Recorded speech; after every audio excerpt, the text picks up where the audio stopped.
Hello, differential equation students. Topic 7 is an application. That is the application of falling objects, especially when there's air resistance in play. We're going to see that this will create a first order differential equation for us to solve. Before we jump into that though, let's do some review on the different units both in the US Customary system and also the metric. And the SI stands for System International System, or MKS. Your textbook likes to use MKS. This stands for meters, kilograms, or kilometers. I'm not sure which. It's meters, kilo something, and seconds. It's just referring to the metric system. Okay, so for distance, our standard unit will be feet in US system and meters in the metric. For force, we're going to be working with pounds in US system, but newtons in the metric. Mass will be slugs. A unit of mass is a slug in the US customary, and we're going to go with kilogram as the standard for the metric. You could argue gram. Remember, a kilogram is 1,000 grams, but we'll go with kilogram.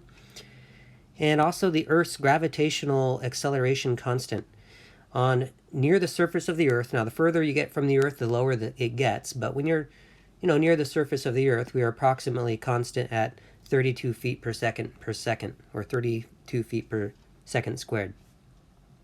That means your velocity is changing at the rate of 32 feet per second.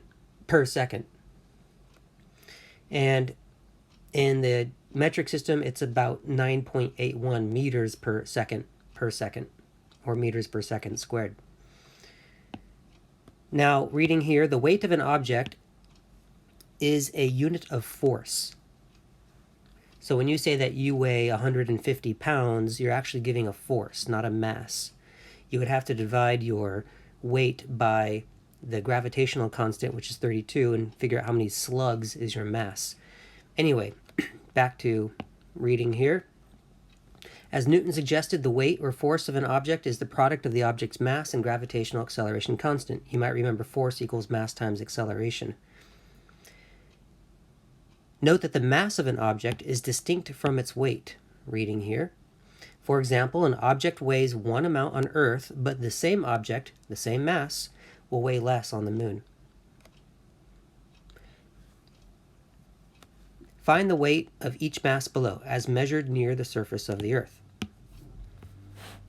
Okay, so we know that the force is equal to the mass times the acceleration. We can use, often G is used for the acceleration constant due to gravity. So force is mass times acceleration. And we know, if you know your mass, we're going to try to get our force here. If we know our mass in slugs, that means we're working with the US system. And you want to multiply that by 32. And then I'm going to do this calculation with a calculator. Should have been prepared for this. But we want to do 32 times 3.5. 32 times 3.5 is 112. So the force is 112. And when you multiply slugs times feet per second squared, you get pounds. Let me go ahead and put the units in here. There really is an abbreviation for slug, but I'm going to just write it in there. We have 3.5 slugs times 32 feet per second squared. And these units, when multiplied, give you pounds. In the next one, we have the force is equal to mass times acceleration again, due to gravity. And this time your mass is in grams, but we want to make sure that we get our mass in kilograms before we do this calculation. A newton which is a unit of force in the metric, is found by multiplying the kilograms by the gravitational constant. And so 450 grams is 0.45 kilograms. So our total force, our weight of this object, is going to be 0.45 kilograms times the 9.81 meters per second squared. And this is how we get newtons. So we have 0.45 times 9.81, just doing this on a calculator, and we get our force is 4.4145 I think that's maybe approximate, or maybe that's exact, newtons. Good enough. Okay, when you're working on your problems, you're going to have to look for the information they provide. Either they're going to give you information in the US system, and I recommend you to stay in the US system, or they're going to give you information in the metric system, and then I just recommend you stay in the metric system. If they give you information that competes, like they give you feet and then they give you kilograms, then you're going to have to do some conversions and just pick one system or the other and work with that. Another slide of review. This is something that you did in a Calculus 1 class. Suppose the height of an object in feet for t greater than or equal to 0, and time will be measured in seconds, is given by the function below. Complete the table and use technology to make sense of your answers. Okay, so to find the height at different times, we have four different times right here. We want to simply plug in these times into the h function, and I'm going to use a calculator to do this, but we'll just do h of 1 maybe over here real fast. H of 1 is equal to 6 times sine of 1. Make sure you're in radian mode when you do this, over 1 plus 1. So it's going to be 3 sine 1. And let's go over to Desmos. I already have this function typed in, as you can see right here. Here's the graph of the function. Let me hide some of this other stuff for later. And I've already made a table that has its coordinates 1, 2, 4, 5 here. To make a table, by the way, in Desmos, just to show you, if you click the gear button and then next to your function right here, let me make this a little bit bigger. So next to the function, you see this table icon, the very first icon I see. Hit that table icon and it makes a table for you. Of course, I've already done this, so I'm going to delete that table. And here's the table. I'm going to reveal the points in the table. So here's the height function graphed. I'm using x as the independent variable instead of t. And the different heights are given in the table that we see right here. So I'm going to do some rounding here. We'll say about 2.51 for the first one. So 2.5, did I say 5.1 or 5.2? 5.2, then 1.82.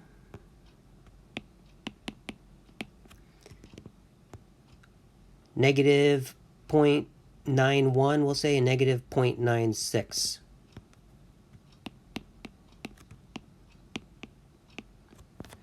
Negative heights just mean that you're below something that you've established as 0.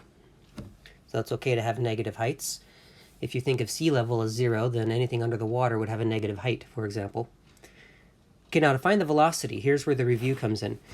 From Calc 1, we learned that if you have a function that tells you the position along a two-dimensional path, so like the height, for example, which is along a vertical path, the velocity is the derivative.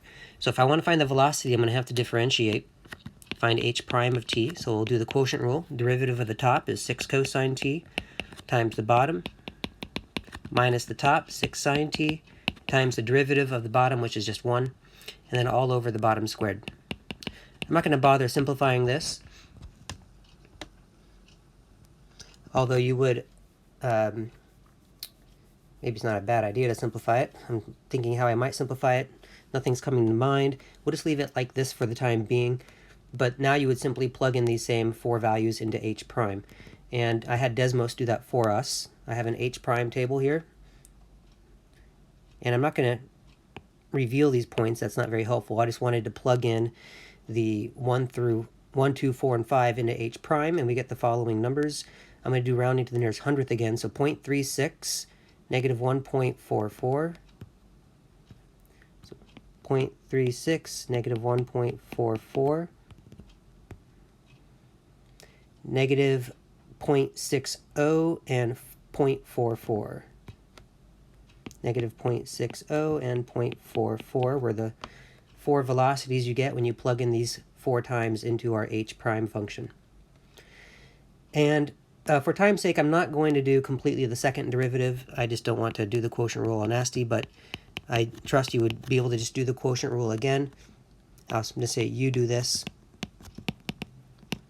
And then you plug in these 4 numbers into the second derivative, and that will give you the acceleration. And so what's really important here is that you just remember that the derivative of position is velocity, and the derivative of velocity is acceleration,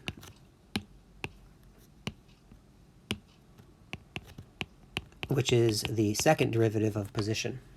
So these are the relationships. And since we're having technology do this, or let tech do it, plugging in 1, 2, 4, 5 into our acceleration function, I have that information in our table already done. We have negative 0.288, negative 0.86, negative 2.88, negative 0.66. Did I remember that right? No, 86. Double check. Good thing I double checked. I make mistakes sometimes. And the next two are 1.15 and 0.81. I already forgot. What did I just say? 1.15 and 0.81. 1.15 and 0.81. Okay. Now, you might remember also analyzing concavity and rates of change and things like that, and when an object is speeding up or slowing down. So looking at the first point, the first red point in our graph, we can see that the tangent line would have a positive slope, but it's concave down. So we expect a positive velocity but a negative acceleration. And when you have a positive velocity, that means you're moving in a certain direction, and a negative acceleration means your velocities are decreasing. So if you're moving forward, but your velocities are decreasing, then you're slowing down. So when velocity and acceleration, when velocity is positive and acceleration is negative, we are slowing down. I'm just going to write slowing.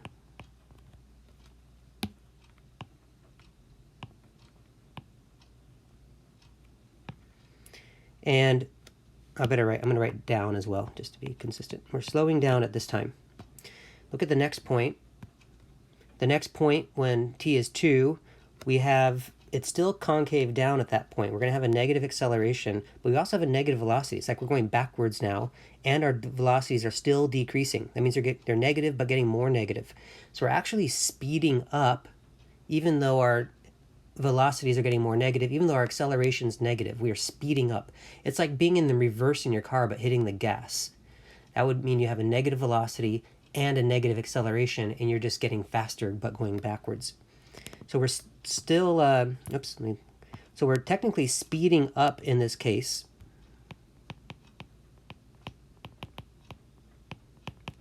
Remember that velocity and acceleration have directions, as does position. So it's very important that you keep in mind the word velocity and speed are different. Speed is the absolute value of velocity. So if you're in a car going forward at 10 miles an hour, then your speed is 10. If you're in a car going backwards at 5 miles an hour, then your speed is 5. But your velocities are 10 and negative 5, respectively. Velocity has direction, plus and minus. Speed is only ever positive because it's a magnitude. So it's not, you can't say your speed and velocity are the same thing conceptually. Be careful about that. I'll try to be careful in my language too. Let's look at the next point on our curve. I still see negative velocities, but we are concave up at this point, when t is 4. So we have a negative velocity, so it's like we're in a car going backwards, but we are speeding, but we are accelerating.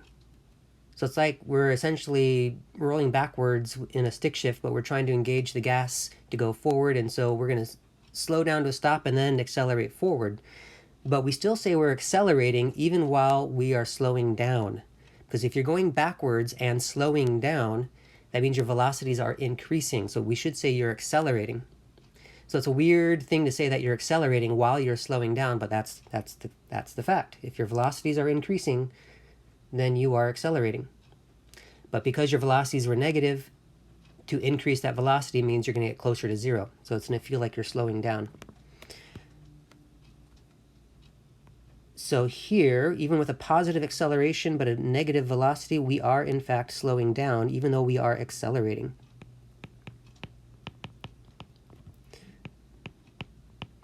And the last point, this probably is the one that makes the most intuitive sense, is, oops, let's open up that. The last point, we have positive velocity and it's concave up right there. So we have positive acceleration and positive velocity. That's like being in your car going forward and hitting the gas. Your velocities are increasing and they're going forward, so you're speeding up.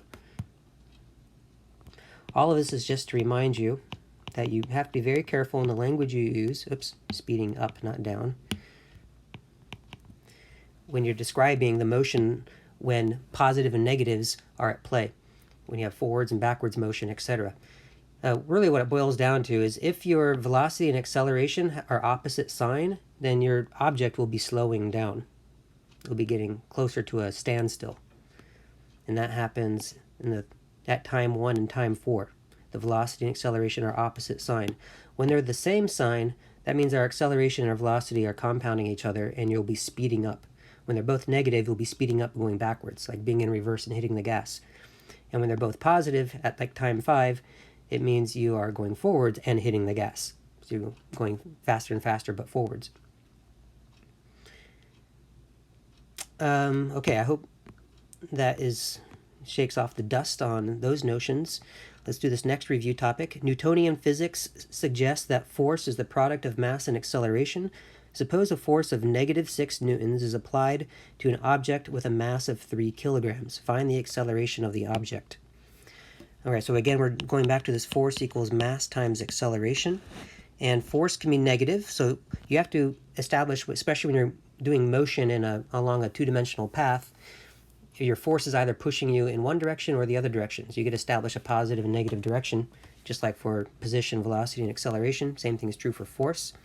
If the force is a negative force, then we would use a -6 there in newtons. So we're in the metric system. The mass is 3 kilograms, and we are trying to find the acceleration. So we just divide and get the acceleration is equal to -2, and the units here, because we're metric, this would be meters per second squared. So whatever the negative direction is, now we never said what the velocity of this object, we didn't say the object was standing still.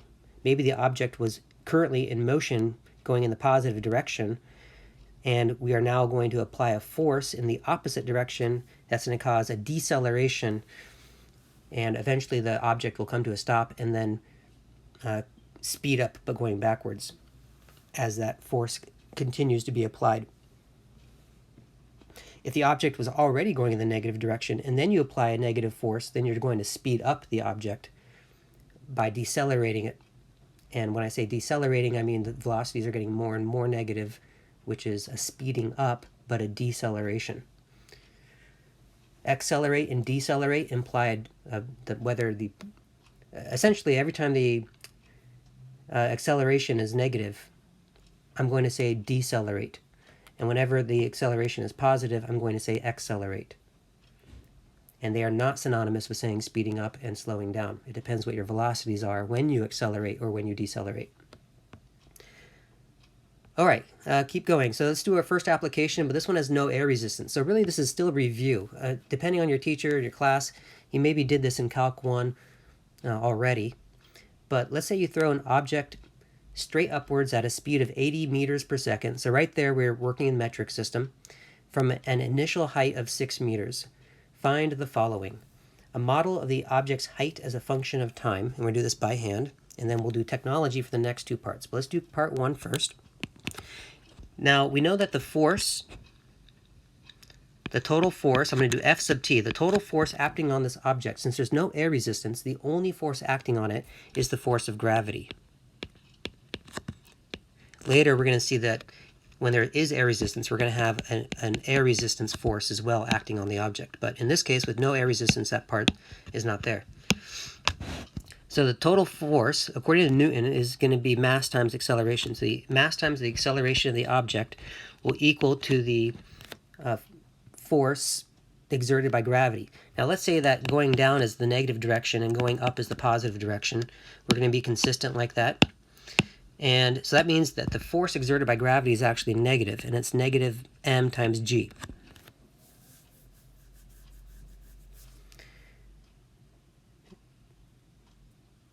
And now we want to solve this for A. So we're going to divide both sides by the mass. So it turns out the mass is irrelevant here. We just get that the acceleration is the negative g, where g is the acceleration constant. And acceleration, this is a function of t. This a right here is not a constant. This is an a of t. I'm just being lazy, but g is a constant. So the acceleration is the same thing as the derivative of velocity. So we'll say dv dt is equal to negative, and g is 9.81 meters per second squared. Remember, we're in metric, so use 9.81. So next we can find the velocity by doing an antiderivative. So the velocity will be negative 9.81 plus some constant. Oh, I forgot the t. And we're doing this of t, so now plus a constant. We should say what the initial velocity is, so let's write that here. The initial velocity, by the way, this is a differential equation. Oops, I circled that horribly, but this is a differential equation. It's a very straightforward one. It's just a derivative equals a constant, so it's easy to find the solution. But we do have an initial condition. At time 0, it says the object's velocity was 80 meters, so thrown up. So that's a positive direction, so I'm going to emphasize that. It's a positive 80 meters per second is the initial velocity. So now we can use that information to find the c. So we change the velocity to 80. At the same time, I change the t to 0. So we just get 0 plus c. So c is 80. So our velocity in the end, our particular solution, is negative 9.81 t plus 80. And here's our velocity function. Now that's still not answered part 1, though. We want the height function. So we got to do one more antiderivative because velocity is the same thing as the dh dt, the derivative of the height function. So another antiderivative, we get h is equal to, do an divide by both sides by 2. Well, we have to do a 9.81 divided by 2. I'm doing that over here on the side. So we get negative 4.905 t squared plus, then we just get 80t plus, and now we have another constant. Let's call this C1s up here and call this one C2. They're not the same C's. And we know that h of 0, the initial height, let's read here. Initially, the height was 6 meters. So h of 0 equals positive 6. So it's 6 meters above the ground. So plug in 6 for h. At the same time, I change all the t's to 0. So we just get a bunch of zeros, and we get C2 as 6. So here's our answer for the height function. Height is a function of t, negative 4.905 t squared plus 80t plus 6. This will tell you the height of this object at time t, and the height will be measured in meters and t will be measured in seconds. Okay, so that's all of this here. All this work here was just to answer question 1. There you go. Question 2, find the time for the object to reach max height and the max height of the object. And we're going to use technology to do that. So all we have to do is just graph this thing. Let's go back over here to Desmos. I'm going to hide, I didn't type this one in ahead of time, so I'm just going to hide this function, hide that point. Oh, I wanted to show you something real fast. Before we finish this problem here, I meant to do this earlier, sorry about that. But I wanted to show you what was truly going on with this situation up here. So really what's happening, this red graph you're seeing, the horizontal axis is time. So the object is not moving left and right, it's only moving up and down. And so really as time goes on, we are seeing, I want that. Let me hide those points, don't need those. And play this time button. Don't worry about all the coding that I've done here to animate this. This is just purely for understanding's sake. But, so there's the object, that green dot, and it has different heights at different times. And as time goes on, this is what the function, what happens to it. Sometimes it has positive heights, sometimes it has negative heights. If I were to reveal, let's see, let's reveal that, there we go. So this is showing you, and let me change our horizontal scale so we can see this better. So this is showing you that how over time we produce this wavy image if we extend time as a spatial dimension. But in reality, time is not a spatial dimension. What's really happening is what the green dot is doing. It's just moving vertically along a two-dimensional vertical path. And at different times, it's at different heights. So I just want that to be clear what's going on here when you see this red graph. The horizontal axis is not a spatial dimension, it's a time dimension. Okay, let me hide this now. I think think it's everything hidden. I'm going to hit the home button to get the scale back. And then I have not yet, let me pause that T, we don't need that to advance. I have not typed in this function here. I'm going to call this F because I already have H used for a bunch of other things, so Desmos doesn't like it when you overuse a letter. It won't know what function you're referring to. So I think F is not been used. And I'm just typing in the answer we got to this problem here, where the object was thrown upwards. Well, you know what? I kind of actually, I could, yeah, in fact, I'm going to do this. I'm going to plug all of this into all the software I already have in place so I can see some animation. Why not? Let's change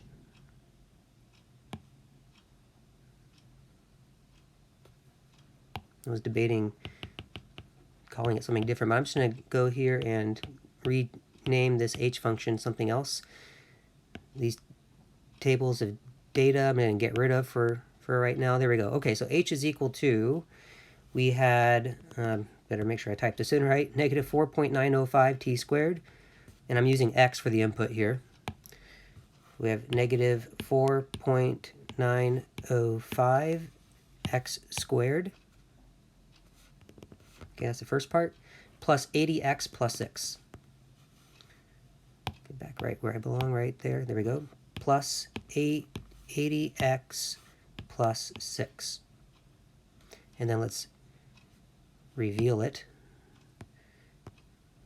All right, so you can see that we want to change our scale. So I'm going to shrink the y-axis down, and I just grab the y-axis and change that so we can see a little bit better what's going on here.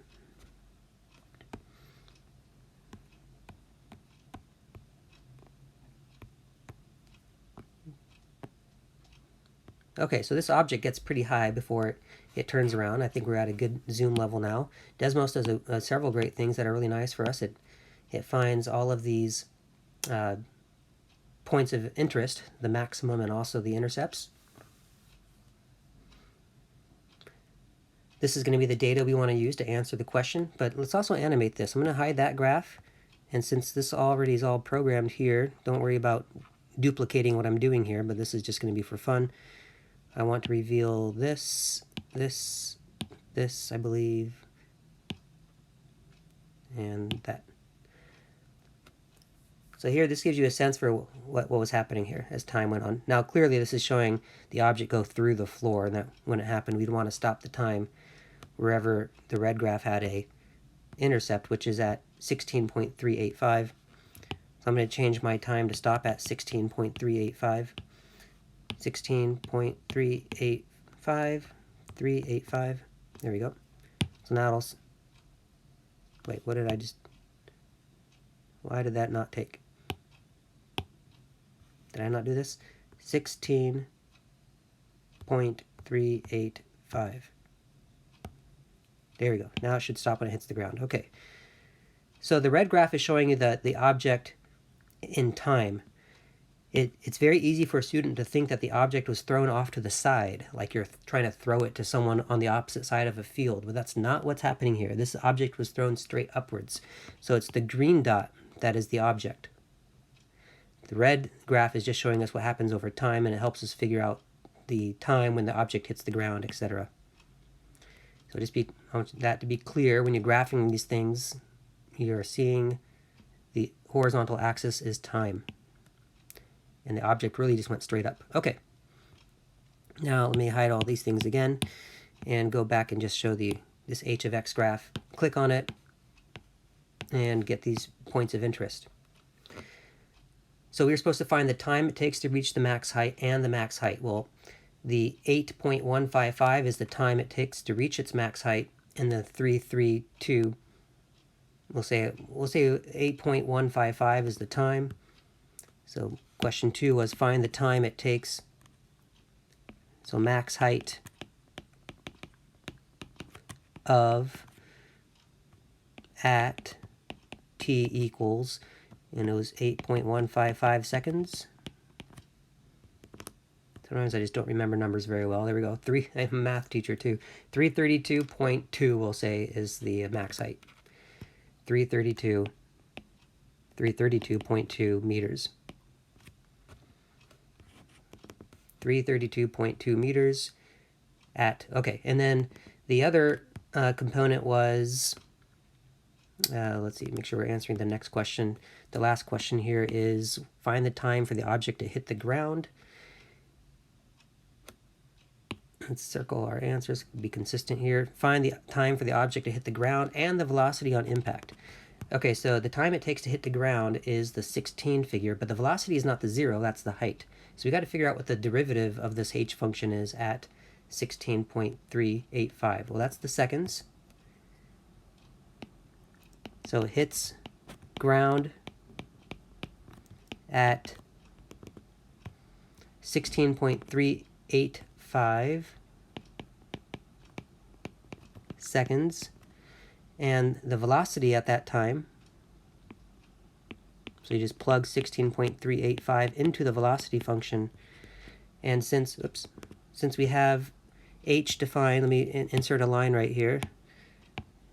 I'm just going to say, hey, what's h prime? H, where's the prime sign?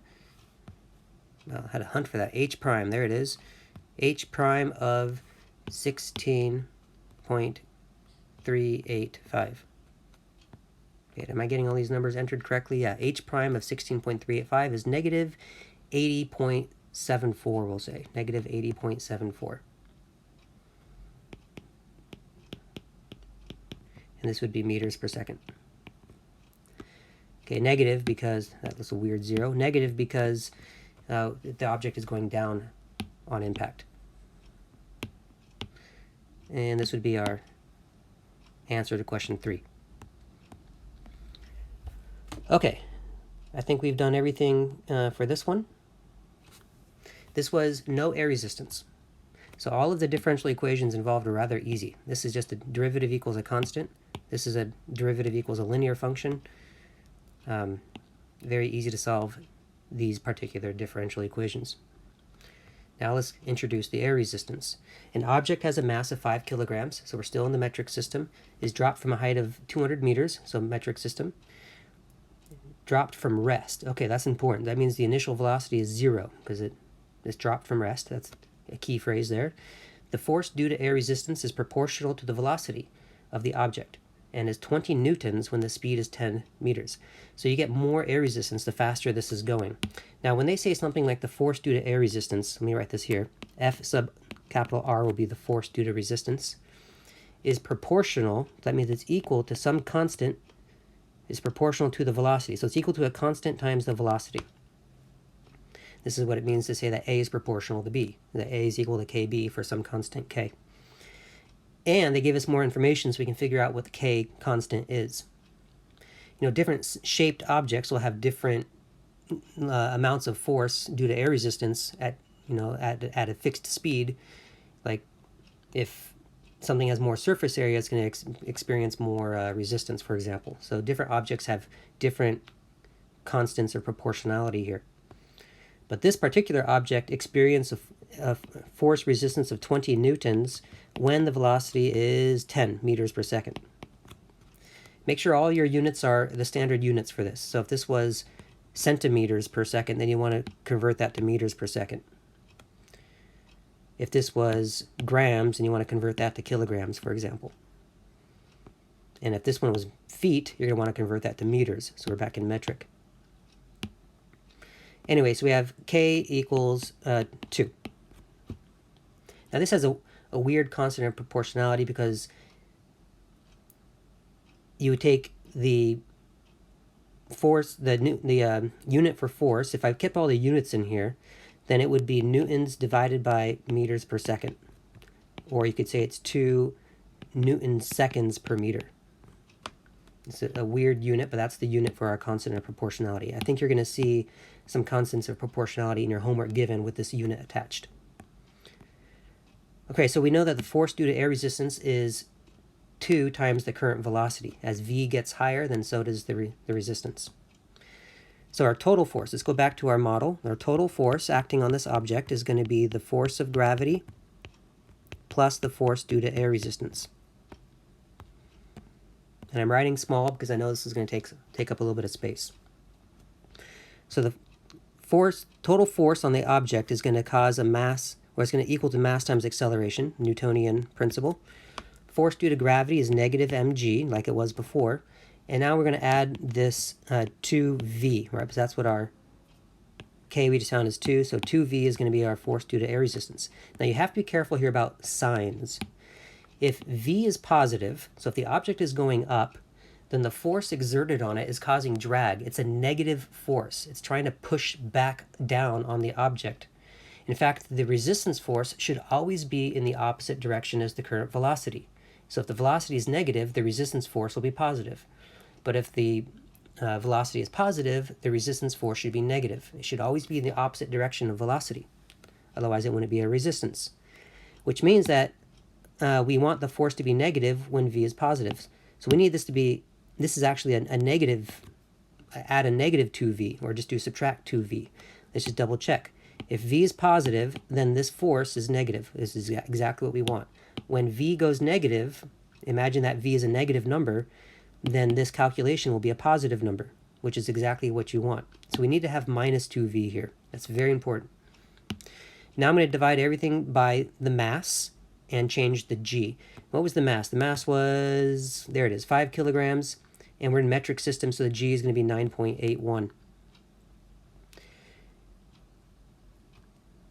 And I think for the sake of this problem, I'm going to actually just use 9.8 for g. Your homework, I think, will insist you use 9.81, but I've already worked out a lot of these problems ahead of time and programmed in things into Desmos, and I don't want to have to tweak it all. So I'm going to just go with 9.8 as my g for the purposes of this lecture. But if the homework says use 9.81, then you should use 9.81. So dividing by m, we get a is equal to negative g, so I'm going to do negative 9.8 minus 2 over m, and m is 5, remember, so I'll put 2 over m for now, and I'll change the m to 5, times v. Acceleration is dv dt, and the m is 5, so that's going to be a 0.4 in front of the v. I'm going to factor out the negative 0.4 and write this as v plus, and then I have to do 9.8 divided by 0.4. And when I do 9.8 divided by 0.4, I get 24.5. Now, hopefully I'm not doing too many things at once, but a 5 went in for that m, first of all. That gave me a 0.4 in front of the v, and I factored out the negative 0.4. The reason I did that is because it's going to be nicer. I'm going to do separation of variables on this, by the way. It'd be nicer when the coefficient of v is a 1. This differential equation is not like the ones we did before. This is one that the dependent variable derivative, so v prime, there's also a v over here. That wasn't the case when we had no air resistance. Right? When we had v prime, we just had a constant over there. And even when I had h prime, I didn't have an h over here. I just had the independent variable involved. So just a simple antiderivatives was all I had to do over on the other for the first case. But this case, we require the methods we've learned in differential equations. Separation of variables will be the way we do this one. I'm going to divide both sides by the v plus 24.5. So I have 1 over 24.1 over v plus 24.5. dv is equal to negative 0.4 dt. So I multiply the dt to the right, and I divide the v expression to the left. This one's also linear, so you could use an integrating factor to solve this one. But I think separation of variables will be perfectly adequate. Let me move this over slightly. Now we want to do our antiderivative of both sides, so integrate both sides. I'm going to integrate with respect to v on the left and get natural log of v plus 24.5. If this had a coefficient in front of it, then let's say there was a 3 there, then you would need a 1/3 in front of this when you do the antiderivative. So you got to be careful. That's why I prefer to get the coefficient of v to be a 1 to avoid that chain rule complication.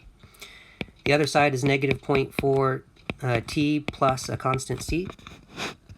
Now I'm going to exponentiate, right, both sides to get rid of the natural log. And this gives me v plus 24.5. Remember, I could put it in absolute values and equal to, this will be e to the negative 0.4 t times e to the c. So I can put an e to the c in front, and then an e to the negative 0.4 t. This is stuff we've done several times in this class already. And then I can get rid of the absolute value and put a plus minus and just call this an a. So this is what happens after I exponentiate and get rid of the absolute values. And then the final step, of course, is to now subtract the 24.5 to the other side. So minus 24.5. Now our differential equation is right here. What was the initial velocity? We knew that the velocity at time 0. Since this thing was dropped from rest, we want the initial velocity to be 0. So we get to plug in, we're going to plug in here 0 for velocity. At the same time, I plug in 0 for t. E to the 0 would be 1, so we just get a minus 24.5. Add the 24.5, so a is 24.5, so I now know my velocity function. Velocity function as a function of t is 24.5 times e to the negative 0.4t, then minus 24.5. Okay, so we've done part 1. A model of the object's velocity as a function of time. We did that by hand. Now we're going to do part 2, the object's terminal velocity. So objects that fall through a medium that meet resistance, eventually the air resistance will grow to the point where the force due to air resistance is equal to the force due to gravity, and we get a 0 here, meaning that our acceleration is 0. When the force of air resistance equals your weight, essentially, then you stop accelerating. Or I should say decelerating, technically. Because a negative velocity accelerating downwards is deceleration, but you stop speeding up. And your speed remains fixed. You're still going fast, but you're not going any faster. The way to determine what your terminal velocity will be, there's a few ways to do this. I'm going to copy this right here and just paste it. And just analyze what's going to happen as t goes to infinity.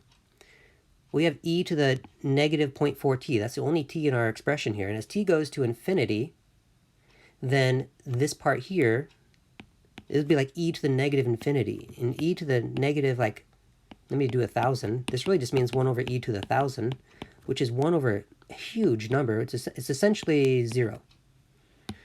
So as t goes to infinity, e to the negative 0.4t disappears to 0. So this suggests to us that as t approaches infinity, v will approach, well, this whole part here will 0 out.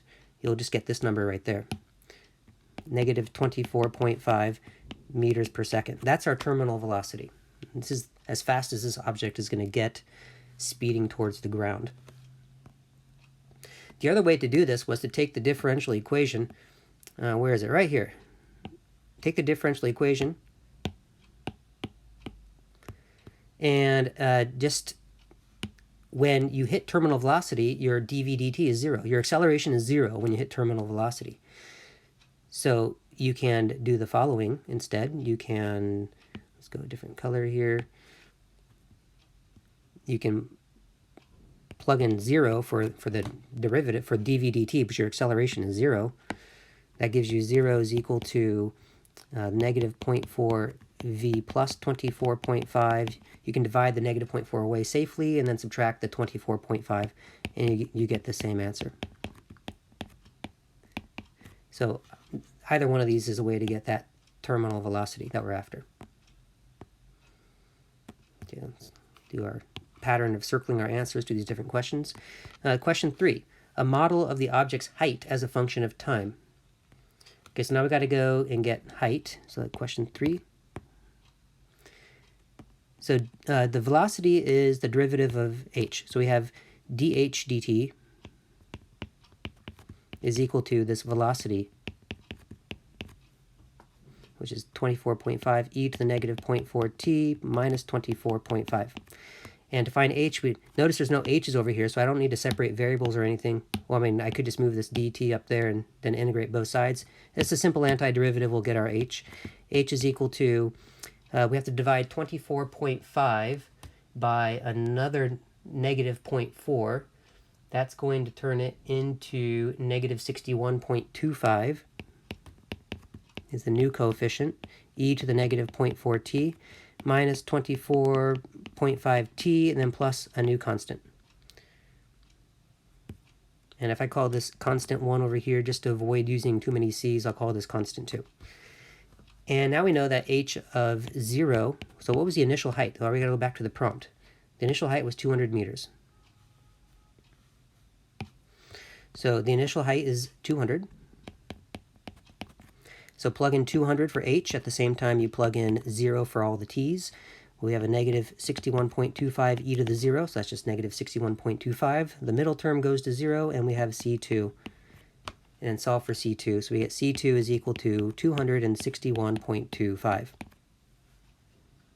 So our height function then is h of t is equal to, and let's just do some copy-paste magic. But of course, the c we get to replace with this. And a plus. And here is our height function. All right, so number 4, we're going to do technology with number 4. So we want to find the time at impact. Let me give myself a little bit more space here. At impact. At impact, the time is what number? So we're going to go to Desmos. I already typed in this function, by the way. So let's hide that one. This was a different question. And here's this one here. I'm calling it S. And I'm only graphing it, you'll see, for x bigger than or equal to 0. But here's our function. Notice that it starts off looking sort of parabolic. Right? We started at a height of 200 meters, and it started to arch downwards. But because of terminal velocity, it should approach effectively a line.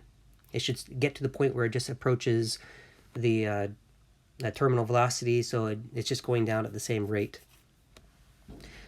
But we're interested in how long it takes for this object to hit the ground. So if you click on the curve and see that time right there, there it is, 10.628 seconds is how long this will take.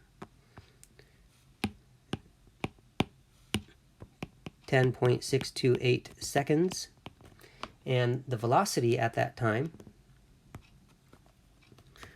we just have to say, hey, what's s prime of, and then plug in that number, 10.628. So this is plugging 10.628 into s prime. S prime will be the velocity function, and we get this negative 24.15 meters per second.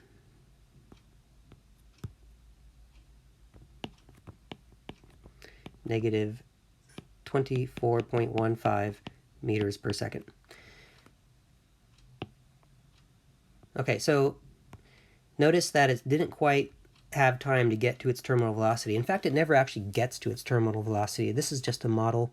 In reality, you could probably argue that we eventually do hit terminal velocity, but this is a mathematical model of something, and it asymptotically approaches that terminal velocity according to our model. So we expect to get a velocity that gets closer and closer to negative 24.5. Eventually gets to the point where it's effectively the same as negative 24.5. So you could argue that it hit the ground before it got to its terminal velocity here. Okay, one more. This one will be pretty similar, except that the object, we're going to do the US system, and the object has been thrown upwards. It's been launched upwards instead of dropped from rest. An object has a mass of 0.5 slugs, and it is fired upwards from a height of 10 feet at a speed of 200 feet per second. The magnitude of the force due to air resistance is 0.3 v.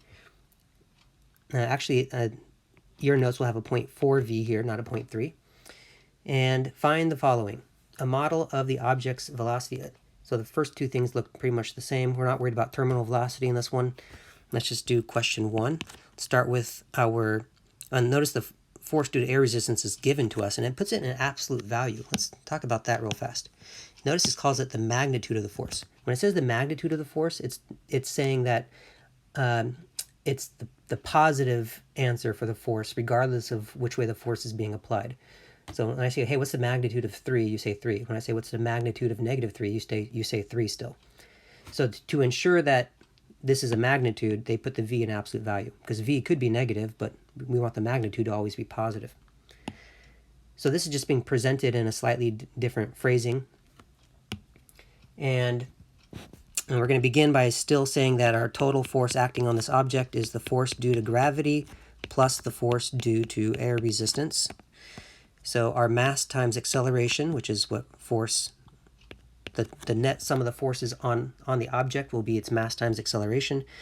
The force due to gravity will be the negative mg. And the force due to air resistance is this 0.4 v. Now we got to make sure we get the right sign here again, like last time. When v is positive, when the object's going up, we want force to be negative. So when v is positive, we want this expression here to wind up being negative. So if I put a subtraction here sign, that should, again, take care of the issue, just like last time. And when the v is negative, when the object's falling back down, we want the resistance force to be positive, but when v is negative, then this calculation right here will go back to being positive. So absolute value goes away, we don't need to have that, and we just put a minus sign right there again. Divide everything here by m. So we have a, the acceleration is due to negative g minus 0.4 divided by m, and m is 0.5. I'll go ahead and replace that now. That was 0.5 slugs, okay. And the g is going to be negative 32. So acceleration is negative 32 feet per second squared minus, this is 4/5, so it's going to be 0.8 v. Next thing I'm going to do is factor out and change the a to dv dt. Acceleration is derivative of velocity. Factor out the negative 0.8. That leaves me v plus 40. And now I'm ready to separate the variables. So I'm going to divide by the v plus 40. So dv equals negative 0.8 dt. And we are ready to integrate both sides next. That gives me natural log absolute value v plus 40 is equal to negative 0.8 t plus some constant. I'll call it c1 because another constant will show up later. Exponentiate both sides and get rid of the absolute values. We're going to wind up with a e to the negative 0.8 t. Skipping a few steps here because we've done it several times. And then finally subtract the 40. So we get velocity at time t, or we can just say v to be lazy. V is equal to a e to the negative 0.8 t minus 40. There's our velocity function. It's a general solution, so we got to say, define a particular solution. What was our initial velocity? Velocity at time 0. This was fired upwards from a height of 10 feet at a speed of, there's the speed, 200 feet per second. So initial velocity is 200. So plug in 200 for velocity. At the same time, I plug in 0 for t, so I just get a minus 40. So a is 240. So finally, our velocity function is 240 e to the negative 0.8 t minus 40. Okay, so there's the answer to the question 1. A model of the object's velocity as a function of time, and we did that by hand. Question number 2 is a model of the object's height. So now we just got to go straight to an antiderivative. We know dh dt, that's the velocity. And I just got to copy this right here, paste it up here. And we've got to do another antiderivative, so we just do h equals, no separation. I mean, there's only t's and constants over here, so I can just, move this dt over there and then integrate. Ready to go. But we're going to do 240 and divide 240 by 0.8. That's going to be 300, or negative 300. We have to divide by negative 0.8. E to the negative 0.8 t minus 40t plus a new constant, c2. And we know that h of 0 is height at time 0. It says it was launched from a height of 10 feet, so h of 0 is 10. So we change h to 10, at the same time all the t's to 0, so that gives me negative 300 minus 0 plus c2. So c2 is 310. And so now I get to rewrite my answer. And with the correct c2 in place, there we go. Going to erase for a second. And it's going to be 310. And there is my height function. The time it takes to reach maximum height and the maximum height will be the next part of our question. So max height of at t. Okay, so now we're going to go to the graph. I've already entered this equation in. It's my capital H function here, so just to save time. And I graphed it for h bigger than 0. So here is, if you see the two graphs together, be careful. These aren't comparable because the purple one was in the metric system. So the purple was meters, and the green one is in US system. The green one's feet. So these heights aren't very comparable. But we are in feet here. We wanted to figure out the max height when it occurs. So it occurs 2.24 seconds later, and the max height is 170.4. So 2.24 seconds is what the max height, the time for the max height to be obtained. Notice that we have this 0:10 is where we started. And 170.4, we'll say, feet. 170.4 feet. Okay, so this is the answer to the part 3. And part 4, the time it takes to hit the ground and the velocity on impact. Okay, so looking at our model here, the time it took to hit the ground is this time right there, so 7.735 seconds. We'll say impact at 7.735. And the velocity at impact was about, so this is capital H, so I'm going to get rid of that.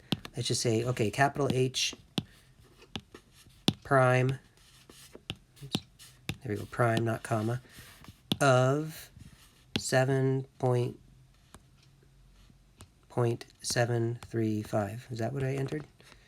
7.735, yes, okay. So the velocity of this function at that time is negative 39.5 approximately. Negative 39.5 meters per second. And this answers the last part. Okay, there's a lot we learned here today, but this is the end of this unit on falling objects with air resistance.